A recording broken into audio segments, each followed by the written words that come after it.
माता के सुख के समान यदि कोई पुत्र अपनी माँ को सुख देता है तो उस सुख के समान कोई सुख नहीं।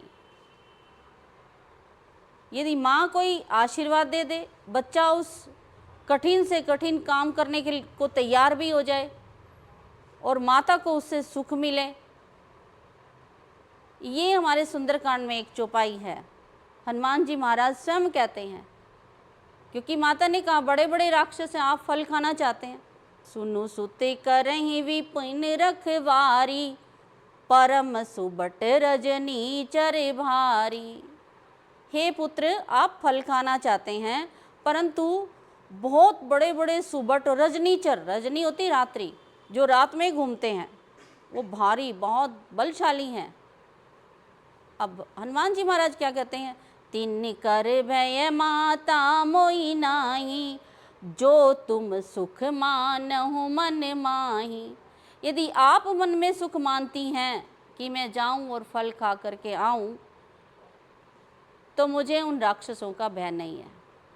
वो कितने ही शक्तिशाली हों, मुझे उनका भय नहीं है। तो माँ का आशीर्वाद, माँ की आशीष, और माता यदि परीक्षा भी लेती है अपने बच्चों की, तो भी हम क्या होते हैं, हम सुखी, माँ भी सुखी होती है, बच्चा भी सुखी महसूस करता है इस चीज़ को। देखी बुद्धि बल निपुण कपि, कयहु जान की जाओ, रघुपति चरण हृदय धरी, तात मधुर फल खाओ।